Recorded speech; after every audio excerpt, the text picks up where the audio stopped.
The screams of the Cillian hunting party echoed through the forbidden forest as the trap sprung.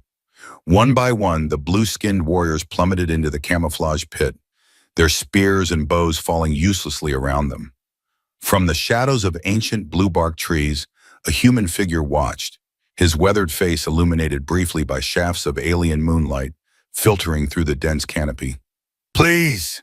gasped the last warrior standing, his cobalt skin glistening with sweat. "We only seek the cursed child. High Priestess Kaya demands—" An arrow whistled through the air, embedding itself in the trunk mere inches from the warrior's head. He fled, abandoning his fallen comrades without a second glance. Ryan lowered his bow and melted back into the darkness. His movements were fluid, silent, the result of 3 years surviving in a place where humans weren't meant to exist. He navigated through his network of hidden trails, past deadfalls and spring snares, to the massive hollow tree that had become his sanctuary. "Are they gone?" A small voice came from inside the hollow. Ryan ducked through the concealed entrance. "Yes, little blue. They're gone." Alara sat huddled in the corner, her sapphire skin contrasting with the warm amber light of the fire pit. Though only 8 cycles old by Zillion counting, equivalent to about 7 Earth years, her eyes held the ancient wariness of those who've seen too much cruelty too soon. "She won't stop, will she?" Alara whispered, small fingers tracing patterns in the dirt floor. "My stepmother will keep sending them." Ryan knelt beside her, his large human hand engulfing her delicate blue one. "Let her send them. This forest has kept me alive when an entire colony wanted me dead. It can protect us both." He didn't add that Kaya had never before sent 12 warriors at once. The hunts were escalating, becoming more desperate. Soon the High Priestess would realize that individual hunting parties weren't enough against the forest demon who had stolen her stepdaughter. Ryan stoked the small fire, careful to feed it only the smokeless wood he'd gathered from the phosphorescent fungi groves. "Time for your lessons," he said, pulling out a makeshift map drawn on cured hide. "What's the safest route to the eastern ridge?" Alara studied the map, her quick mind processing the information. She traced a winding path, avoiding the marked quicksand bogs and territorial boundaries of the native predators. "Good," Ryan nodded. "And if you're being pursued?" "Head for the singing stones," she answered without hesitation. "The sound confuses them, and the narrow passages are too small for adult Zillions." Ryan smiled, feeling a surge of pride. The little alien girl learned quickly. She had to. As Alara worked on her map skills, Ryan's mind drifted back to the day everything changed. The day he found her tied to the ritual post at the forest's edge, her tiny body trembling as the Cillian tribe retreated, leaving her as a sacrifice to appease the forest demons. It had been mere chance that he was scouting that area, looking for new hunting grounds. The human colony had been expanding their territory again, forcing him deeper into the forbidden forest. He'd watched from cover as the elaborately adorned High Priestess Kaya had personally bound the child to the post, her face a mask of cold determination as she proclaimed the girl cursed, a bringer of ill fortune to the tribe. Ryan had intended only to observe. Interfering with the natives meant risking discovery, and discovery meant death. But when the tribe departed and the small figure began to softly weep, something inside him broke. He'd approached cautiously, expecting the child to scream in terror at the sight of a human. Instead, her luminous eyes had widened with desperate hope. She'd reached out with bound hands and whispered the words that still haunted him. "Be my dad. I won't misbehave." In that moment, the fortress of solitude he'd built around himself crumbled. Ryan could still remember the acid taste of betrayal in his mouth as Commander Vega had read the charges against him. Sabotage of critical colony infrastructure, theft of classified terraforming data, collaboration with rival corporate interests, all lies fabricated by Ellis Drayson, the colony's chief of security and Ryan's former friend. "The evidence is irrefutable, Bennett," Vega had said, her face impassive beneath her regulation cap.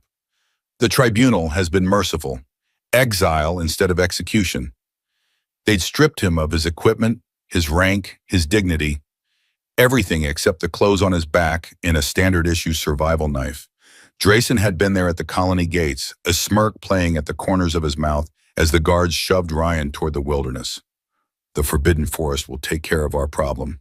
Drayson had murmured, just loud enough for Ryan to hear. No human survives out there alone. Ryan had stared into Drayson's eyes, refusing to show fear. I'll be seeing you again, he'd promised, the words carrying more weight than a threat. Drayson had laughed. Not in this lifetime, Bennett. 3 days into his exile, starving and dehydrated, Ryan had stumbled upon a Ludovolf caught in a natural pit trap. A magnificent creature with blue fur and intelligent eyes, its leg broken from the fall. His first instinct had been to kill it for food. Instead, something made him pause.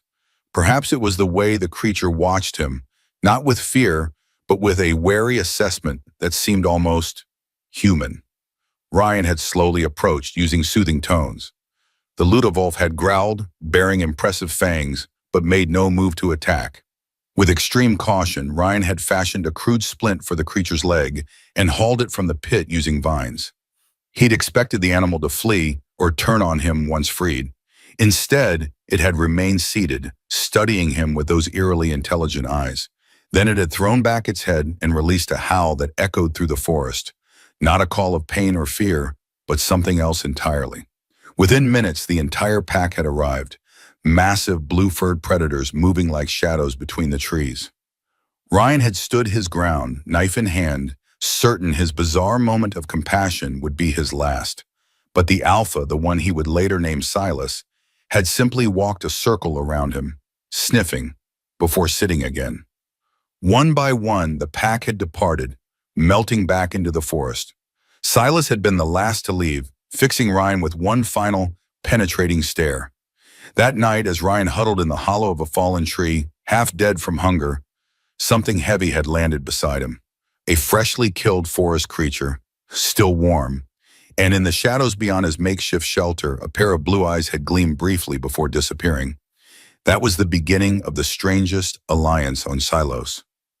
What's wrong? Alara's voice pulled him back to the present. You look then. Ryan forced a smile. Just thinking, little blue. Nothing important. A low, mournful howl outside their tree shelter made them both freeze. Ryan reached for his bow, then relaxed as the particular cadence registered. It's Silas, he said, moving toward the entrance. Something's wrong. Alara followed close behind as Ryan stepped outside. A massive, wolf-like creature with thick blue fur waited at the edge of the clearing, its intelligent eyes fixed on them. The Ludovolf's ears were flattened against its head, its posture communicating urgency. What is it, boy? Ryan approached slowly, making the low guttural sounds he'd learned the pack responded to. Silas whined, turning to look back the way he'd come, then fixed his gaze on Ryan again. He wants us to follow, Alara whispered. Ryan hesitated. Night was falling, and venturing out with Alara was always risky, but he trusted Silas. The pack alpha had been his silent ally for years, ever since Ryan had freed him from a natural stone pit and nursed him back to health. Stay close, he told Alara, slinging his bow across his back and checking that his bone-handled knife was secure at his hip. They followed Silas through the darkening forest, moving swiftly but carefully.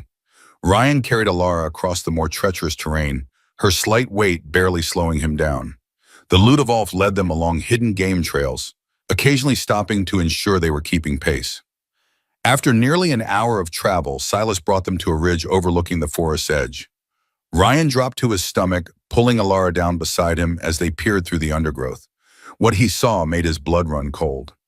Hundreds of zillions had gathered at the forest boundary, their blue forms illuminated by dozens of torches. At their center stood Kaya, her ceremonial headdress gleaming with polished stones and bones. She was addressing the crowd, her voice carrying faintly to where they hid. Purify our lands. The demon must be destroyed, along with the cursed child who strengthens it. Tonight we cleanse with fire. The assembled warriors raised their torches with a unified shout that echoed across the valley. Ryan watched in horror as others brought forward large clay vessels, containers of the highly flammable tree resin the Zillions used for light and heat. They're going to burn the forest, he whispered, the full implications hitting him like a physical blow. Not just their home, but the entire ecosystem. The Ludovolf packs, the rare flowering vines, the ancient trees that had stood for millennia, all would be reduced to ash. Alara clutched his arm, her small fingers digging into his skin. "It's because of me," she said, her voice breaking. "They'll destroy everything because of me." Ryan pulled her close. "No, little blue, this isn't because of you. It's because they fear what they don't understand." He looked back at the gathering forces, his mind racing. And they're about to learn that fear cuts both ways. He turned to Silas, who watched them with unwavering attention. The Ludoval's pack would be in danger too. Ryan made a series of low sounds, communicating as best he could with gestures and the limited vocalizations the creatures seemed to understand. Silas tilted his head, then threw back his head in a long, complex howl. Within moments, answering calls echoed from different parts of the forest. "What did you tell him?" Alara asked, wide-eyed. "That we need help." Ryan rose to a crouch, his expression grim. "I've been preparing for something like this, but not on this scale. We need to move fast." They retreated from the ridge, Silas leading them through a different route than they had come. As they moved, other Ludovalves joined them, melting out of the shadows with silent grace. 12, 15, 20 of the massive predators, forming an escort around the human and the alien child. "Where are we going?" Alara whispered. "To the heart of my kingdom," Ryan answered, a fierce smile playing at his lips for the first time that night. "It's time you saw what I've been building all these years." The Forbidden Forest wasn't just Ryan's refuge. It was his fortress, his arsenal, and his ally. For 3 years, he had methodically transformed it into a weapon. He led Alara to a hidden cave behind a waterfall, one of dozens of supply caches he had established throughout his territory. Inside, illuminated by bioluminescent fungi carefully cultivated along the walls, were the fruits of his patient labor. Coils of vine rope treated to resist rotting, clay pots filled with various powders and pastes, bundles of arrows, and other tools of survival. "When I first came here, I thought I was going to die," Ryan explained as he gathered specific items and loaded them into a hide pack. "The colony had stripped me of everything, my reputation, my equipment, my future. Their commander gave me a knife and told me Exo was more merciful than execution." He handed Alara a small pouch. "Put this around your neck. Don't open it. If we get separated, the scent will help the pack find you." She slipped the cord over her head, the pouch resting against her chest. "But you didn't die." "No," and Ryan checked his bowstring, his movements efficient. "I got angry instead, and then I got methodical." Outside the cave, the Ludovalf pack waited, their massive forms like blue shadows in the night. Ryan emerged with Alara and addressed Silas with more of the guttural sounds he'd developed to communicate with the creatures. "Come on," he told Alara, hoisting her onto his back. "We have work to do." Through the night, they moved across the forest, stopping at specific locations where Ryan had prepared what he called contingencies. At each site, he made adjustments, set triggers, and gave instructions to small groups of Ludovalfs who loped off into the darkness with clear purpose. "I don't understand," Alara said as they finished at the 5th site. "What are we doing?" Ryan knelt to look her in the eye. "Remember how I taught you that the best rape isn't the one that kills, but the one that controls?" She nodded solemnly. "The Cillians think they're going to burn us out. Instead, we're going to direct that fire exactly where we want it to go. But I need you to be brave, because this will be dangerous." "I'm not afraid," she said, her chin lifting with determination that belied her youth. Ryan smiled sadly. "You should be. Fear keeps you sharp. But I promise you this." He took her small blue hands in his calloused ones. "I will die before I let them take you back." As they worked through the night, the bond between them seemed to strengthen with each passing hour. It had been nearly 6 months since Ryan had cut Alara from the ritual post, and in that time they had become more than just survivor and rescued. They had become family. Ryan remembered the first weeks after bringing her to his hollow tree shelter. She had barely spoken, flinching at sudden movements, startling at every forest sound. She'd been terrified of the dark, of being alone, of the strange human who had saved her but remained an enigma. There had been nightmares, violent, thrashing episodes that left her screaming in a language Ryan didn't understand. During those moments, he'd simply held her, humming low melodies his own mother had once sung to him on Earth, lifetimes ago. The turning point had come during a violent storm. Lightning had split one of the ancient trees near their shelter, and the resulting crash had sent Alara into a panic. As Ryan tried to calm her, his shelter had begun to flood. With no choice but to evacuate, he'd wrapped Alara in a waterproof hide and carried her through the torrential downpour, seeking higher ground. They'd spent that night huddled in a small rock overhang, soaked and miserable. As dawn broke, revealing the storm damage, Alara had looked up at Ryan with those large, luminous eyes. "You didn't leave me," she'd said, surprise evident in her voice.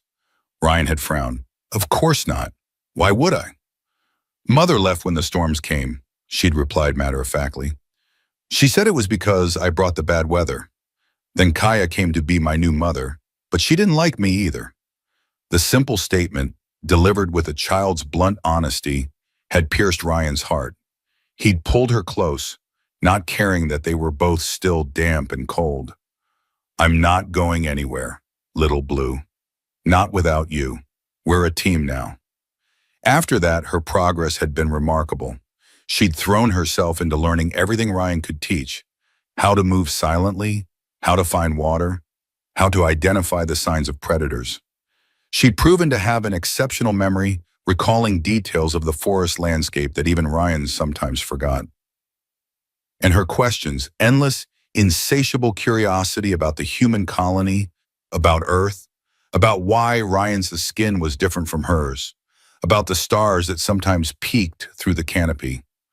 "Are there others like you?" she'd asked one night as they'd sat by their fire. "Humans? Yes, many. An entire colony on the other side of the mountains." "No," she'd clarified. "Others who live alone in the forest. Others who help instead of hurt." Ryan had considered this. "I don't know, little blue. I hope so." Even then, he had noticed unusual things about her: how plants seemed to lean toward her when she passed, how minor cuts healed faster than they should, how she sometimes seemed to know things about the forest that she couldn't possibly have observed. Small things, easily dismissed as coincidence or a child's heightened awareness of her environment. Only later would he understand the significance of these early signs. Now, as they made their final preparations, Ryan realized that Alara had saved him as surely as he had saved her. Before her, he'd been surviving, not living, existing on hatred and the desire for vindication. She had given him purpose beyond revenge, beyond mere survival, and he would not let her down. As false dawn began to lighten the eastern sky, they reached their final destination, the massive stone canyon that cut through the western section of the forest. Ryan had discovered it during his first year of exile, a natural fortress with sheer walls and only one narrow entrance. "This is where it ends," he said, surveying the canyon floor. "One way or another." The canyon had been Ryan's greatest project. For over a year, he had been subtly altering its structure, weakening key points in the surrounding cliff faces, establishing hidden pathways along the rim, creating concealed caves where supplies could be stored. It was to be his final redoubt if the human colony ever decided to hunt him in earnest. Now it would serve a different purpose. As they worked, Ryan explained his plan to Alara. The Zillions expected to drive them before the flames, forcing them into the open where they could be captured or killed. Instead, Ryan intended to control the fire's path, using it to herd the attackers themselves. "The forest will burn," he admitted grimly. "There's no preventing that now. But we can control which parts burn and use the fire itself as our weapon." Alara watched him with solemn eyes as he laid out his strategy. There was no childish protest, no tears at the thought of losing parts of the forest that had been their home. She understood the stakes all too well. "Will we have to fight?" she asked. Ryan hesitated, then nodded. "I'll try to avoid killing, but if it comes to a choice between them and you—" He left the sentence unfinished. Alara touched the small knife Ryan had made for her, size for her child's hands, but no less lethal. "I can fight too." "No," Ryan's voice was firm. "You stay with Silas and the others. Your job is to survive." She looked like she might argue, but instead gave a short nod. "What about after? If we win?" "One problem at a time, little blue." But it was a good question. What came after? Even if they successfully defeated Kaya's forces, the Zillion tribe would remain a threat. The human colony was no haven either. They had cast Ryan out to die and would hardly welcome a Zillion child. As the sky lightened, Ryan finished his preparations and gathered Alara close. "Whatever happens today," he said softly, "know that these months with you have been worth everything. You are the daughter I never thought I'd have." Alara's arms tightened around his waist. "And you are the father I always wanted." Ryan swallowed hard against the sudden tightness in his throat. "Go now. Get to the high point we discussed. Silas will stay with you." She nodded and turned to go, then stopped. "Ryan?" "Yes?" "I won't misbehave. I promise." The echo of her first words to him made his chest ache. "I know, little blue. I know." The Zillion attack began with the rising sun.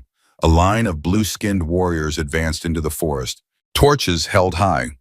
Behind them came others carrying the resin vessels, prepared to amplify the blaze once it caught. They moved cautiously, expecting resistance, but encountered nothing but the eerie silence of the forest. No birds called, no animals fled before them. It was as if the entire ecosystem was holding its breath. High Priestess Kaya led from the center of the line, her elaborate headdress bobbing with each step. "Spread out," she commanded. "Start the fires from multiple points. Let nothing escape the purification." The warriors began to disperse, but as they moved deeper into the forest, an unsettling pattern emerged. No matter which direction they tried to advance, they encountered impassable obstacles, sudden ravines, dense thickets of thorns, unstable ground that threatened to collapse beneath their weight. Gradually, inexorably, they found themselves being channeled along specific paths, as if the forest itself was hurting them. "It's the demon's work!" one warrior shouted, as his third attempt to break away from the main group was thwarted by a seemingly bottomless crevasse that hadn't been there the previous day. Kaya's expression hardened. "Nonsense. Press forward. We will not be intimidated by tricks and illusions." But as the sun climbed higher, even she couldn't deny the unnatural way their forces were being directed. What had begun as a broad front had compressed into a narrow column, moving along what appeared to be the only viable path through suddenly hostile terrain. "Halt!" she finally commanded, raising her hand. The procession stopped, warriors looking nervously at their surroundings. "We are being led into a trap." "Too late," came a voice from above. Kaya looked up to see Ryan standing on an overhanging rock formation, bow in hand. The human appeared relaxed, almost casual, but his eyes burned with quiet intensity. "You dare address me, demon?" Kaya's voice dripped with a contempt. "You have stolen what belongs to our tribe and corrupted our sacred forest. Your end comes today." Ryan knocked an arrow but didn't draw. "The girl never belonged to you, and this forest was never sacred to your people, just feared." He gestured to the surrounding trees. "You could have learned from it, lived in harmony with it. Instead, you're about to become its victim." He loosed the arrow, not at any warrior, but at a specific point in the canopy above. It struck with precision, severing a taut vine that had been holding a massive deadfall in place. Timber and stone crashed down behind the Zillion column, completely blocking their retreat. Panic erupted among the warriors. Some charged forward, while others tried desperately to climb the blockade. Kaya screamed commands, struggling to regain control as her carefully orchestrated attack dissolved into chaos. "You have one path left," Ryan called down, already moving along the rock face with the sure-footed grace of someone who knew every handhold. "I suggest you take it." The Zillions found themselves with no choice but to continue forward along the irreasonably narrow trail. It wound between high stone walls that seemed to close in around them, until finally they emerged into the stone canyon, a natural amphitheater with no exit except the way they had entered. And as the last warrior stumbled into the open space, that exit disappeared. A series of controlled demolitions, the result of Ryan's careful weakening of key support points, brought down a cascade of earth and stone, sealing the canyon entrance completely. Kaya stared at the wall of debris in disbelief, then turned to survey their prison. Nearly 100 warriors, the pride of her tribe, trapped like animals in a pen. And standing on the canyon rim above them was not just Ryan, but Alara as well, the cursed child whose elimination was supposed to have secured Kaya's power.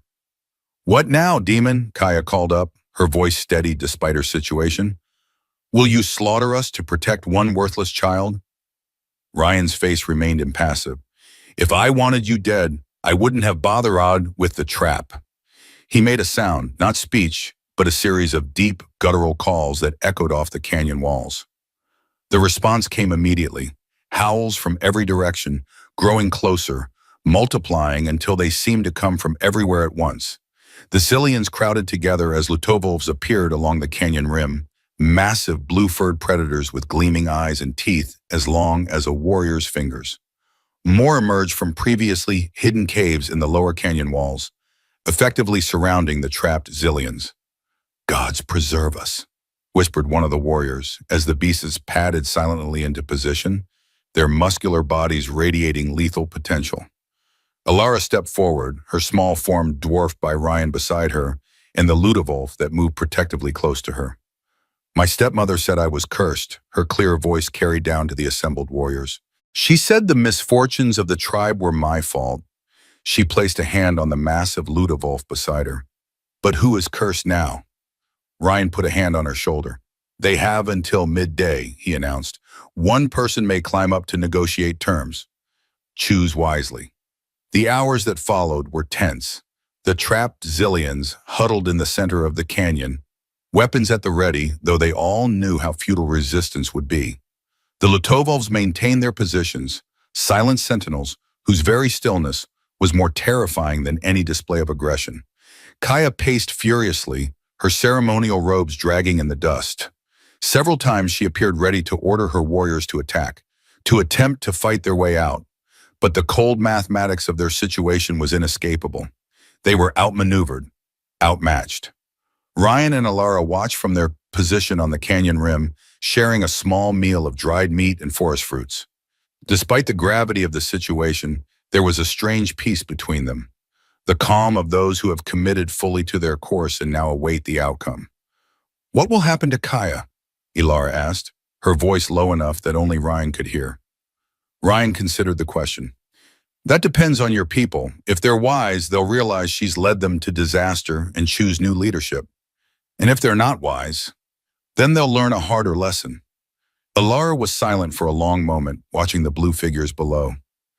"She was kind to me once," she said finally. "Before my father died, she would bring me sweet fruits and tell me stories about the stars." Ryan looked at her in surprise. This was the first time Alara had shared any positive memory of her stepmother. "What changed?" he asked gently. Alara's small face hardened. "Power changed her. When my father was alive, she was the second wife, not the most important. After he died, she became high priestess. She said having me around reminded people that I was the true heir, not her. She plucked at a blade of grass. That's when she started telling everyone I was cursed." Ryan felt a fresh surge of anger toward the Cillian woman who had so callously discarded a child for political gain. But there was something else in Alara's voice, a complexity of emotion that reminded him that, despite her intelligence and resilience, she was still a child trying to make sense of profound betrayal. "Not everyone who has power becomes corrupt," he said carefully. "But power does reveal what's already inside a person. Kaya showed her true nature when she gained authority. Will I be like her when I grow up?" The question was whispered, a fear finally given voice. Ryan turned to Alara to face him, looking directly into her eyes. "No, you know why?" She shook her head. "Because you're asking that question. People who become like Kaya never worry about becoming like Kaya." He tapped her chest gently. "You have a good heart, little blue. And as long as I'm around, I'll help you keep it that way." A commotion from below interrupted them. The Zillions were arguing among themselves, voices rising in what appeared to be a serious dispute. Kaya stood apart, her posture rigid with fury as several warriors gestured emphatically toward the canyon rim. "Looks like there's dissent in the ranks," Ryan observed. Finally, a tall, scarred warrior separated from the group and approached the debris wall that sealed the entrance. He began to climb, his movements deliberate and powerful. "That's Torvin," Alara whispered. "The war chief. He was my father's friend." Ryan nodded, rising to his feet. "Stay behind me," he instructed, as they moved to meet the climber at the rim. The sun had nearly reached its zenith when the solitary figure crested the debris wall. Ryan watched from above, bow ready but not drawn. The Ludovolf shifted restlessly around him and Alara, sensing his tension. Torvin hauled himself over the edge and stood, making no threatening moves.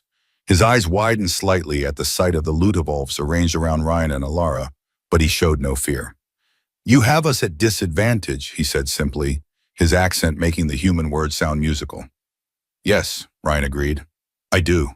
Torvin nodded as if confirming something to himself. "Our histories speak of demons in these woods. Now I see they were wrong. Not demons, gods."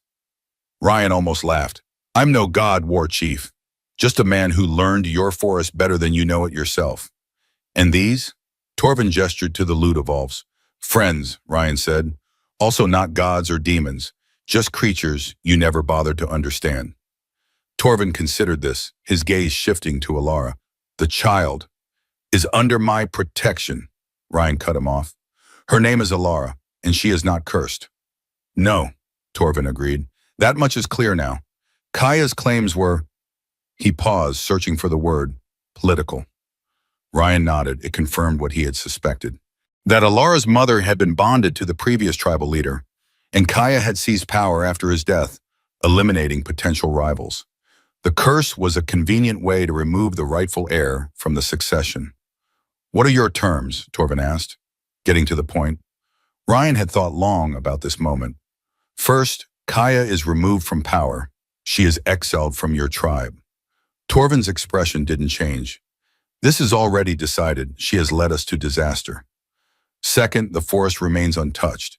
No hunting, no gathering, no entry without permission. This land is under my protection now." This caused Torvin to frown.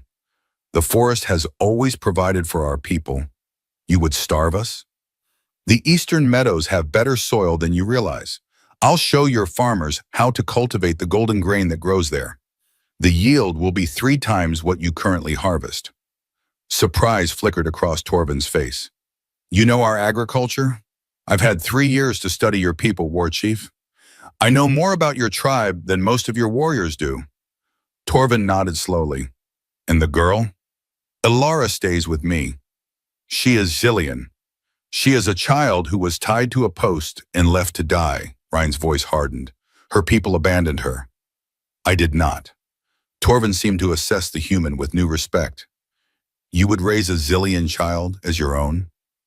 "I already am." The war chief was silent for a long moment, then inclined his head slightly. "Very well. These terms are acceptable." He gestured to the canyon below. "And my warriors?" Ryan turned to Alara. "What do you think, little blue? Should we let them go?" She looked down at the trapped Zillions, many of whom had participated in her abandonment. Then she looked at Ryan, the human who had risked everything to save and protect her. "Yes," she said finally, "but they should know what it feels like to be scared first." Ryan smiled, a fierce pride blooming in his chest. He turned back to Torvin. "You'll be released tomorrow morning. Consider it a night to reflect on the consequences of following leaders who use fear as a weapon." The night in the canyon became a test of endurance for the trapped Zillions. As darkness fell, the temperature dropped sharply, the stone walls radiating cold. Ryan had anticipated this and made no move to provide the prisoners with fire or additional clothing.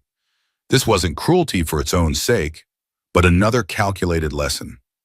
"They need to understand that the forest isn't their enemy," he explained to Alara as they watched from above, wrapped in thick furs against the chill. "The cold, the dark, these are just realities to be respected and prepared for, not demons to be feared." From the shadows around the canyon rim, the Ludovolfs kept their silent vigil. Occasionally one would move position or release a soft growl, sending ripples of panic through the Zillion ranks below. But none of the great beasts made any aggressive move. "They're afraid," Alara observed, watching her former people huddled together for warmth. "Yes," Ryan agreed to, "and fear can be instructive." He thought back to his own first nights in the Forbidden Forest, the bone-deep terror of every sound, every shadow. How that fear had eventually transformed into awareness, then knowledge, and finally a kind of reverence for the complex ecosystem that had become his home. "Will they understand the lesson?" Alara asked. Ryan sighed. "Oh, some will, others won't. But enough of them will carry this night back to your village that stories will be told, And those stories will shape how your people think about the forest for generations. As midnight approached, something unexpected happened. From the center of the Zillion group, a voice rose in song, a low, melodic chant that echoed off the canyon walls. Other voices joined in, the harmonies complex and haunting. "What are they singing?" Ryan asked. Alara listened intently, her expression thoughtful. "It's an old song about perseverance, about facing the long night together." She looked up at Ryan. "It's not a war song or a prayer to their... It's about community." Ryan nodded, oddly moved. Perhaps there was more to the Zillions than he had allowed himself to see. The singing continued through the night, sometimes fading to a few voices, sometimes swelling as more warriors joined in. By dawn, a strange transformation seemed to have occurred among the trapped Zillions. The panic and rage of the previous day had given way to a somber determination. They stood together, no longer looking like an invading army, but rather like a people who had faced a trial and emerged changed. When Ryan and Alara appeared at the rim, accompanied by Torvin, the singing ceased. Every blue face turned upward, waiting. "Your war chief has negotiated terms," Ryan announced, his voice carrying in the morning stillness. "You will be released, and you will return to your village. But know this: the Forbidden Forest is under my protection now. Any who enter without permission will not leave." He gestured to Alara beside him. "This child, whom your priestess declared cursed and abandoned to die, now stands as my daughter and co-guardian of these lands. Remember her face. Remember this day." With that, he nodded to Torvin, who raised a hand toward the blocked canyon entrance. On Ryan's signal, a series of hidden levers were activated, releasing the supports that held the debris wall in place. With a rumble and cloud of dust, a path opened, narrow and treacherous, but navigable. One by one, the Zillion warriors filed out, each pausing to bow deeply to Torvin, to Ryan, and most surprisingly to Alara. Kea emerged last, her once elaborate headdress now bedraggled, her eyes burning with impotent rage. She made no gesture of respect, merely glared at Ryan with undisguised hatred before disappearing through the gap. "She will cause trouble," Torvin warned. "I expect nothing less," Ryan replied. "But without her warriors or her position, her options are limited." "Do not underestimate a priestess who has tasted power," Torvin cautioned. "Even without a formal role, she has followers." Ryan nodded, taking the warning seriously. "We'll be vigilant." As the last of the Zillions departed, the Ludovolfs began to disperse as well, loping off in small groups to return to their territories. Only Silas and his immediate pack remained, settling into watchful positions around the canyon rim. Torvin observed this with fascination. "You truly command them," he said. Ryan shook his head. "No, we understand each other. There's a difference." The war chief seemed about to ask another question when a distant sound caught their attention. The whine of engines, completely foreign to the natural soundscape of the forest. "The human colony," Ryan murmured, recognizing the distinctive signature of transport vehicles. "They're coming this way." Torvin tensed. "More trouble?" "Perhaps." Ryan turned to Alara. "Get your emergency pack. We may need to move quickly." As she hurried to comply, Ryan faced Torvin again. "It seems our alliance will be tested sooner than expected, War Chief. How quickly can you assemble your warriors again?" Torvin's scarred face broke into a fierce grin. "For a battle against the Sky People who have encroached on our lands for generations? Very quickly indeed." Ryan nodded grimly. "Let's hope it doesn't come to that. But if it does..." He extended his arm in the traditional Zillion warrior's greeting that he had observed from afar many times but never participated in. Torvin clasped Ryan's forearm without hesitation, blue fingers contrasting with pink. "If it does, the forest demon and his blue daughter will not stand alone." It was during this period of relative peace that an unexpected visitor arrived. A small spacecraft, not one of the colony's usual transports, but a sleeker, more advanced design, set down at the forest edge. Ryan watched from concealment as a woman in a formal uniform emerged and approached the boundary markers he had established, deliberately staying outside his territory and making no threatening moves. Commander Alessandra Vega, the same officer who had sentenced him to exile 3 years ago. Curiosity overcoming caution, Ryan had approached her, bow ready but not drawn. "Commander Vega," he said coldly, "you're a long way from the colony." She had nodded, showing no surprise at his appearance. Mr. Bennett, you're looking well for a man who was supposed to have died in exile. What do you want? To deliver news and an offer. She had extended a data tablet toward him. Ellis Drayson has been arrested for treason against the colony. The evidence of his crimes, including the frame-up that led to your exile, is irrefutable. You've been exonerated, Mr. Bennett. All charges dropped. Ryan had stared at her, the words taking a moment to penetrate. Exonerated. The thing he had dreamed of during those first brutal months of exile. The vindication he had eventually stopped hoping for. It's been 3 years, he had said finally. Yes, the evidence was, well, hidden. It took time to uncover the full extent of Drayson's betrayal. Vega glanced at her ship. I'm no longer with the colony administration. After what happened with your case, I resigned my position. Now I work for an independent oversight group, investigating corporate malfeasance in the outer colonies. And Drayson? In custody, awaiting transfer to Earth for trial. Vega's mouth had tightened. He didn't go quietly. She had gone on to explain that the Colony Council had authorized her to offer Ryan reinstatement with full back pay and a formal apology. A chance to return to human society, to the stars, perhaps eventually back to Earth. Ryan had processed this, emotions he had thought long buried surging to the surface, anger, vindication, bitter satisfaction, but strangely, no joy. No sense of the homecoming he had once imagined. I appreciate the news, Commander, and the offer, but I won't be returning to the colony. Vega had seemed genuinely surprised. Mr. Bennett, perhaps you don't understand. You've been completely cleared, your reputation restored. The Council is prepared to offer substantial compensation for the injustice you suffered. I understand perfectly, Ryan had said, but my life is here now. My family is here. He had explained about Alara, though carefully omitting details about her unique qualities and their exact location. Vega had listened with professional interest, though Ryan could see her reassessing him with each new piece of information. Your situation is unconventional, she had admitted, but the offer remains open, and I'd like to establish a line of communication if possible. The political situation at the colony is shifting. Corporate interests are pushing for expansion into the forest. Having an advocate who understands both sides could be valuable. They had parted with a cautious agreement to maintain occasional contact. Vega would leave specialized communication equipment at a designated drop point, allowing Ryan to reach her if needed without revealing his location. The days following what became known as the Canyon Judgment brought profound changes. True to Ryan's word, the trapped warriors were released unharmed the next morning, though many would have nightmares for years about the silent Lutavolves that had watched them through the night, never attacking but never relaxing their vigilance either. Kaya was indeed removed from power, though she escaped exile by fleeing into the mountains beyond Zillion territory. Torvin assumed leadership of the tribe and honored the agreement, keeping his people clear of the forest boundaries.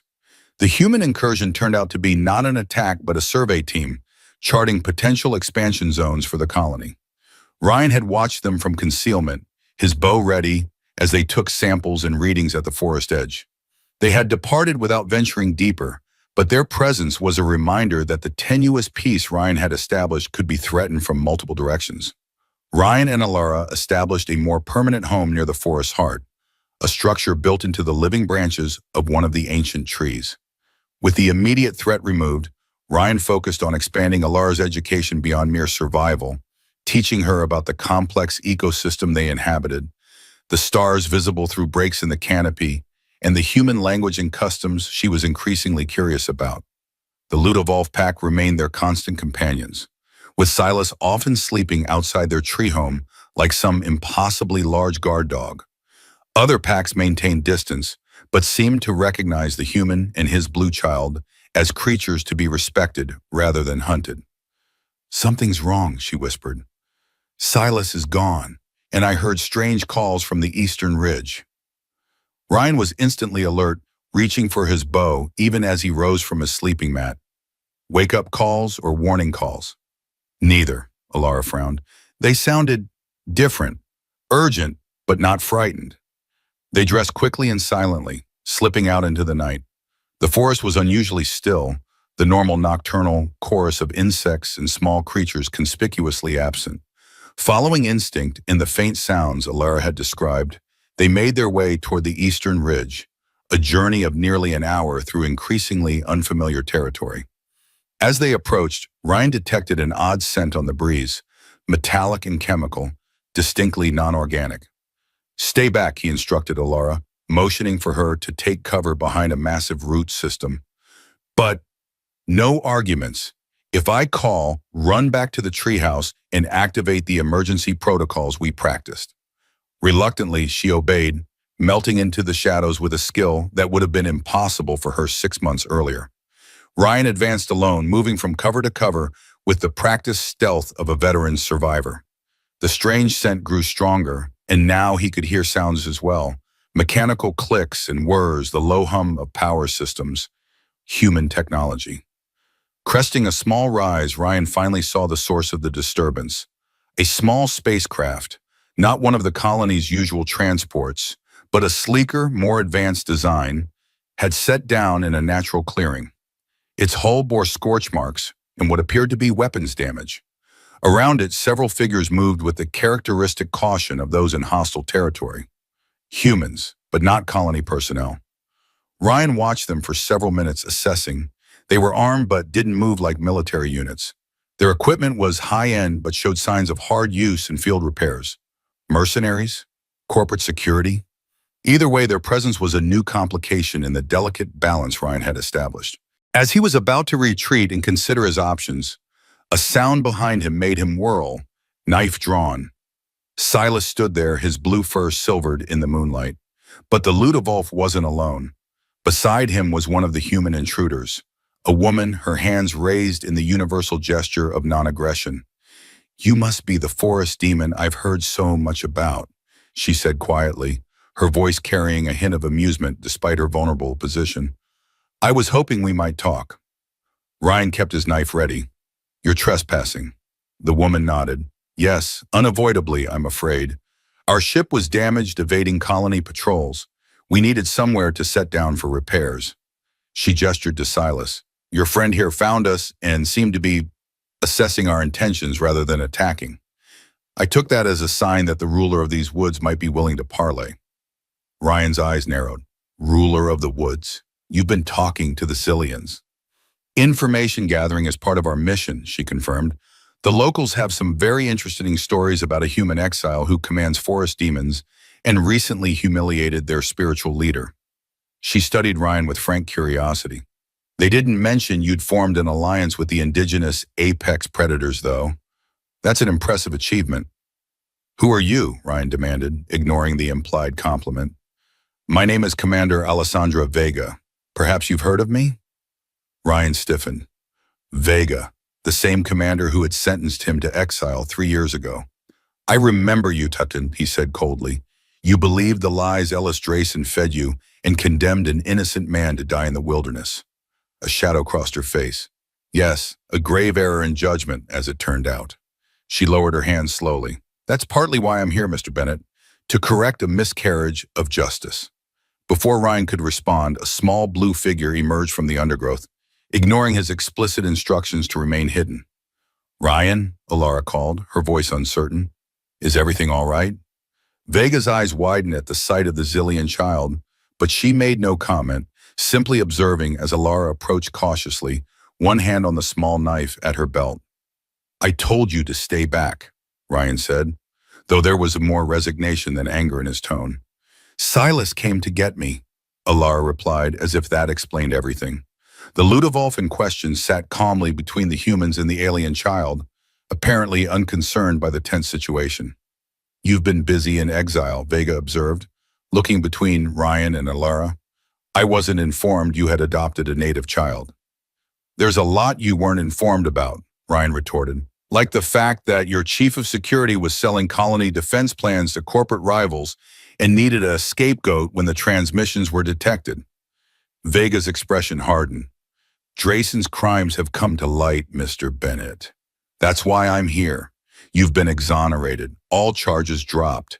The Colony Council has authorized me to offer you reinstatement with full back pay and a formal apology." Ryan stared at her, the words taking a moment to penetrate. Exonerated. The thing he had dreamed of during those first brutal months of exile. The vindication he had eventually stopped hoping for. It's been 3 years, he said finally. Yes, the evidence was, well hidden. It took time to uncover the full extent of Drayson's betrayal. Vega glanced at the ship behind her. I'm no longer with the colony administration. After what happened with your case, I resigned my position.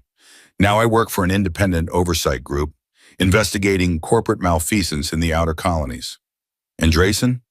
In custody, awaiting transfer to Earth for trial. Vega's mouth tightened. He didn't go quietly, hence our damaged ship and current predicament. Ryan processed this, emotions he had thought long buried surging to the surface. Anger, vindication, bitter satisfaction, but strangely, no joy. No sense of the homecoming he had once imagined. He felt a small hand slip into his. Alara looked up at him, her eyes reflecting the moonlight. Who is she? She whispered. Someone from my old life, Ryan replied, suddenly certain of what he needed to do. He turned back to Vega. I appreciate the news, Commander, and the offer, but I won't be returning to the colony. Vega seemed genuinely surprised. Mr. Bennett, perhaps you don't understand. You've been completely cleared, your reputation restored. The Council is prepared to offer substantial compensation for the injustice you suffered. I understand perfectly, Ryan said, but my life is here now. He squeezed Alara's hand gently. My family is here. Vega studied them both, her professional demeanor softening slightly. The child could come too, of course. The colony has protocols for adoption of non-human sentience. She would receive education, medical care. No, Alara interrupted firmly. This is our home. The forest needs us. Vega raised an eyebrow at the child's decisive tone, then looked back at Ryan. Is that your final answer? Ryan nodded. It is, but I'm willing to offer your team temporary sanctuary while you make repairs. In return, I'd appreciate any news of the colony and perhaps some basic supplies if you can spare them. It was a practical compromise, and Vega recognized it as such. Agreed, we'll be on our way within 3 days and will respect your territory during our stay. As they walked back toward the ship, Alara tugged at Ryan's hand. You could have gone back, she said quietly, to be with other humans again. Ryan looked down at her, this small blue child who had transformed his exile into a home, his solitude into family. I'm exactly where I need to be. I need to be, little blue, with exactly who I need to be with. It was during this period of relative peace that the unexpected message arrived. A young Zillion scout, authorized by Torvin to approach the forest edge, brought news of movement from the human colony. The Sky People have sent messengers to our village, the scout reported. They speak of new leadership and wish to establish formal relations with our tribe. This was concerning news. In the 3 years since Ryan's exile, the colony had never shown interest in diplomatic relations with the Zillions, viewing them as primitive natives to be avoided or, at worst, displaced. A sudden change in policy suggested ulterior motives. Did they mention anything about the forest? Ryan asked. The scout nodded. They expressed interest in what they called resource exploration within the Forbidden Lands. Torvin refused, informing them that the forest now belonged to the forest guardian and his blue daughter. Ryan thanked the scout and sent him back with a message of his own, that he would be vigilant and appreciated Torvin's adherence to their agreement. That night, as they sat by the fire in their treehouse, Alara unusually quiet, Ryan pulled out a small carving he'd been working on. It was a pendant made from the heartwood of a lightning-struck tree, shaped into 2 intertwined figures. One human, one Zillion. What's that? She asked, curiosity overcoming her subdued mood. A symbol, Ryan said, threading it onto a cord of woven fibers. In human culture, families often have crests or symbols that represent their bloodline. He placed it around her neck. This is ours, not related by blood, but by choice, Wardan. Alara touched the pendant, her eyes wide. Does this mean you're really my father now? Ryan smiled, pulling her into a hug. I've been your father since the moment I cut you down from that post, little blue.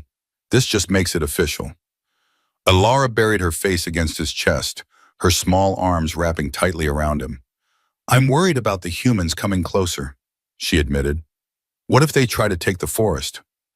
Then they'll learn the same lesson Kaya and her warriors did, Ryan said, his voice gentle but firm. This is our home, and we know how to defend it. She looked up at him, her eyes shining with unshed tears. But why do they want to destroy things? Why can't they just live? It was a profound question, and Ryan took his time answering. People, humans, zillions, probably most intelligent species, have a hard time seeing beyond their immediate desires. They want comfort, security, power, and they often don't understand that destroying their environment eventually destroys those very things they're seeking. Are we different? Ryan brushed a strand of midnight black hair from her blue forehead. We're trying to be. We're learning to live with the forest rather than just taking from it. That's why this is where I belong now. With you, with our friends. He nodded toward where Silas lay near the entrance. This forest isn't my prison anymore. It's our kingdom. The year that followed brought both challenges and triumphs. Kaya, as Torvin had predicted, did not fade quietly into exile. She gathered a small band of loyalists and established a rival settlement in the northern mountains, occasionally sending raiders to harass the main tribe. More concerning were the increased incursions from the human colony. With new corporate backing, they had accelerated their terraforming operations, pushing ever closer to the forest boundaries. Twice, Ryan had been forced to demonstrate the consequences of trespassing, though he had maintained his policy of non-lethal deterrence.